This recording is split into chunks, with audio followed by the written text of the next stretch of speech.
I want to jump right back in there, Giovanni. I love what you've had to share already about how listening to God is like exercising a muscle.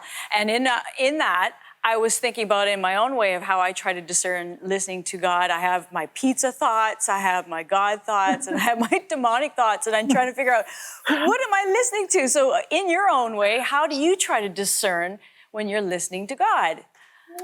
It's always the things that I don't want to do. It's always that, that's exactly the way I am. I can't tell you how many times that has happened to me.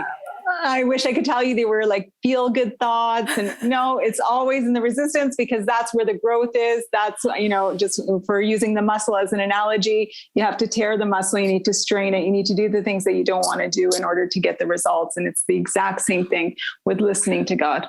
So many people might not like hearing that though. They're like, well, I don't know about this. I want a God that just says all these nice things. But you know what I have found in my own life is if I stop rebelling, if I actually do the things that I really feel he wants me to do, it's always so much more better than I could ever imagine. And yet I can't seem to just get past that after all these years. How about you? It's that obedience. Again, we have such a hard time with this word. It's like, it's an ouch word. Oh, ouch, obey. I don't want to obey. You need to, and you need to do these really uncomfortable things, and you need to get over yourself in order to discover yourself. And, and so a lot of that is doing the things that you really don't want to do.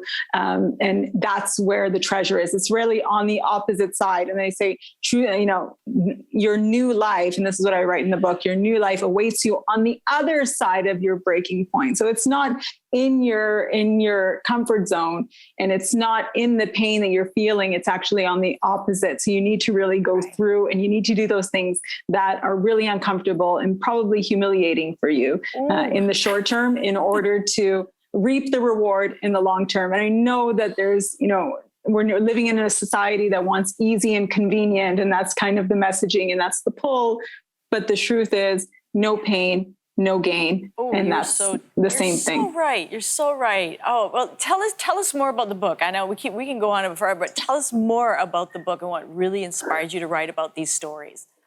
Well, Mike said, why Italy or the pandemic? And so this is the question that everyone asks me, but this is the question that I asked myself too, because I said, God, I quit my job. I don't have any security now. I brought my family to Italy.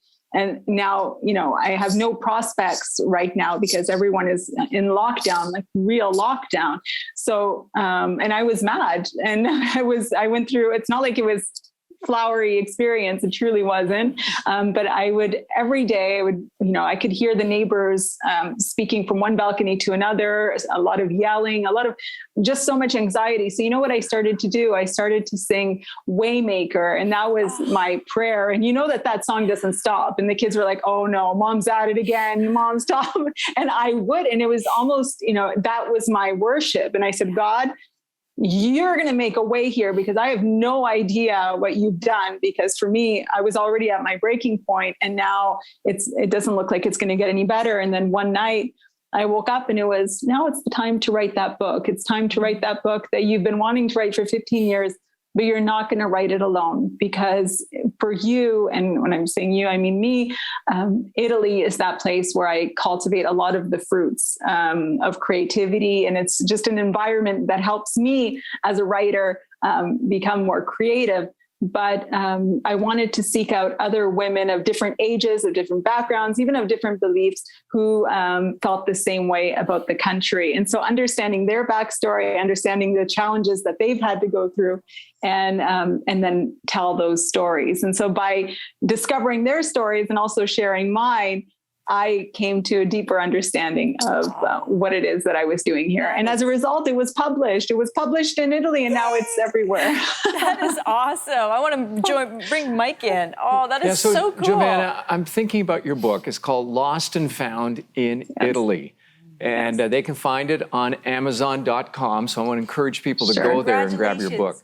But it could be lost and found in St. Catharines or British Columbia. Could be anywhere in Canada.